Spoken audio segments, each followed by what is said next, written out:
Hey guys, I'm Katie, and I'm adding up Addingtons.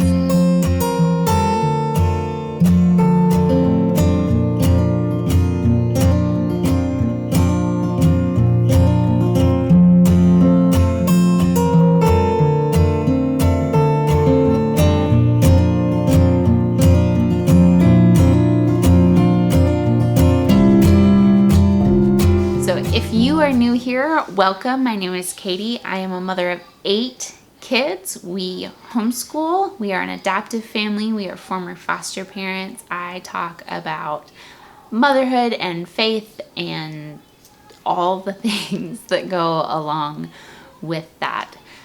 So I would love to have you subscribe if you want to follow along with us. You can also find us on Instagram or on Facebook. Again, thanks for being here. COVID-19, we are rapidly heading toward a lot of shutdowns. And there's a lot going on in the world. And so as someone who this is supposed to be normal for us, to be home all the time, I just wanted to sit down and share with you what's the same for us in our lives and what's different.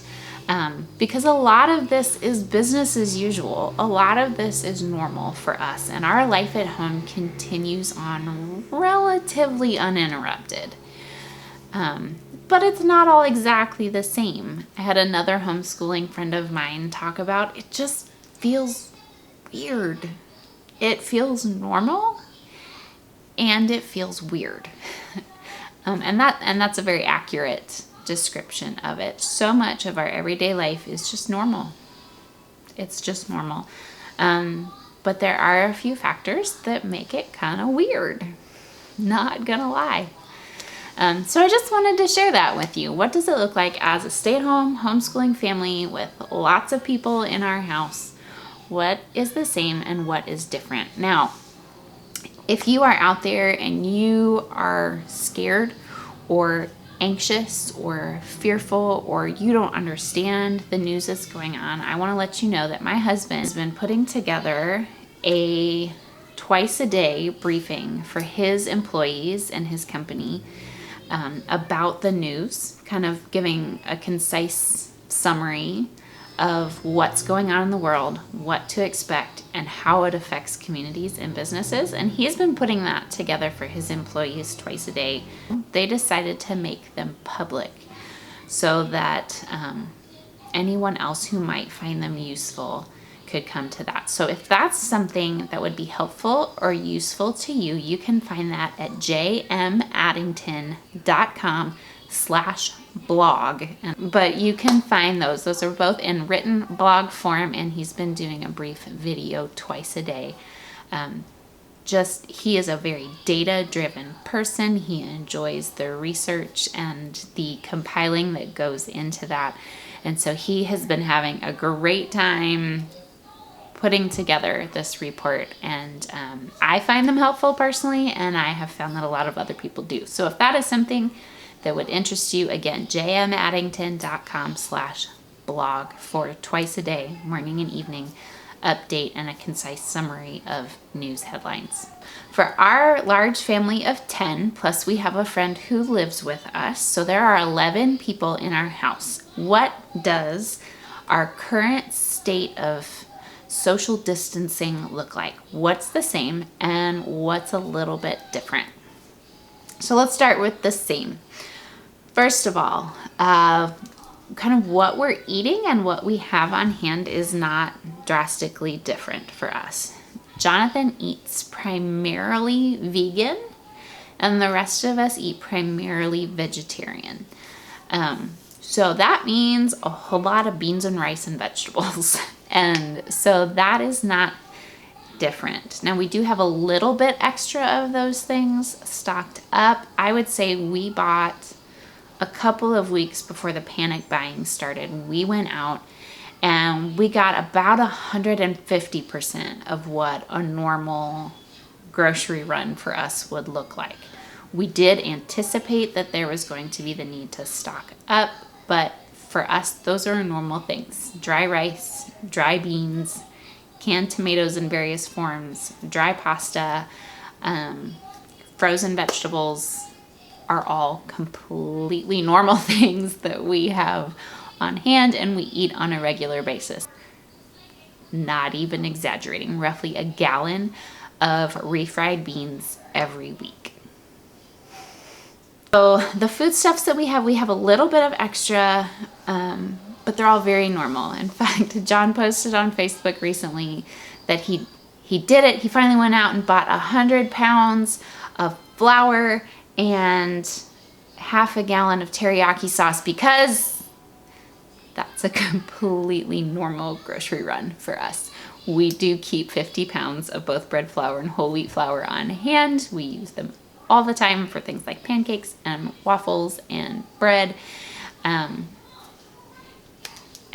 that's normal, to let you know. We did also buy toilet paper because with 11 people living in our house, we just need more of those things normally. Next, we are staying home all day. That's normal. School is continuing relatively normally for us, and the beautiful thing about that is that because their daily routine has not been interrupted, our kids are not. They know that there is a sickness going around and it's affecting a lot of people and their jobs and their companies and their safety, but it is not. That has been a very informational kind of thing for my kids. It's not scary. It hasn't disrupted their routine in any notable way. In fact, I'm going to have some more content coming up about our curriculum. If you've been around for the last couple of weeks, you know that I just ordered all new Sunlight curriculum. And so I am finishing up getting that all organized and set up to start our new level. So I'll have some more about that coming out soon.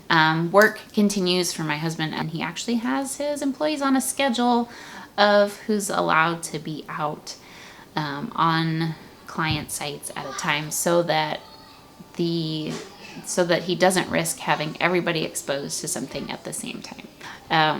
But especially right now when everybody's working from home, they need their IT to be able to do that. Our house continues to run largely as normal. In fact, we're in the process of refinancing our mortgage. So we've actually done some extra home projects and chores and cleaning, and I scrubbed baseboards for a long time last week. We continue to have lots of outside playtime. We have been so blessed to have a huge yard in the middle of a lot of smaller properties. Our neighborhood is in the middle of a whole lot of brand new construction, but it's an older neighborhood, and so the lots are bigger than most places are subdividing out now close to us. So we do have a large yard. We have a tree house, a sandbox, trampoline, a swing set, bikes, a giant magnolia tree that is fantastic for climbing. So the kids have been outside a lot and playing and running and jumping, and yesterday they had the hose out and it was a mess and they had a grand old time. And there's been a lot of creative play. They read books, they draw pictures, there's markers and crayons and paints and glue and fun shaped scissors, and we have a couple who are known to raid the recycling bin for craft supplies. Par for the course for us. So what is different? What looks different? How is the COVID-19 virus affecting our large stay-at-home family life? I think one of the biggest things is just contact with friends and the ability to show hospitality. That's really important to us, that people feel welcome in our home, and so to not be able to have friends over for dinner or the neighborhood kids down to play, that's been a hard decision for us to make, and I hate that's what it means, but again, for care and concern of those around us, we're choosing to not do those things right now, to do our part especially with 11 of us in our house, to do our part to isolate where we can. We do have, as far as food goes, again, I talked about, we usually keep a lot of dry goods on hand. I will say right now we are running a little heavier on the dry goods than we are on the fresh side. We can usually go through $100 to $200 worth of just produce in a week. We have had a couple of outside activities canceled. Gavrel was supposed to be doing some standardized testing this week that has been canceled indefinitely until we can get a new testing time or until lawmakers waive those requirements for the year. Our umbrella school here in Knoxville provides that for us, and with their facilities shut down and gatherings limited, that just happened to be off the table. I take a regular ballet class every week. I know most people hear ballet class and they ask me, oh, which of your girls takes ballet? They don't, it's me. So I do take a regular ballet class every week, and Declan, our little climbs the walls monkey, takes a gymnastics class, and those have both been closed at least through the end of the month. Probably longer. And John has been home more, a lot of times working from home. We are working on getting an office space set up for him up in our master bedroom to accommodate that. For now, he kind of goes back and forth between our bedroom and the kitchen table, and he's just around more. Again, with the ability to work remotely, he is largely directing and communicating. Lots of communicating with everyone, which so far has proven to be helpful. We are cutting our personal budget where we can, just as a preparation for long-term effects and what that's going to mean both for our business personally and the economy as a whole. So we are doing our part to conserve where we can, just to be responsible with what we have.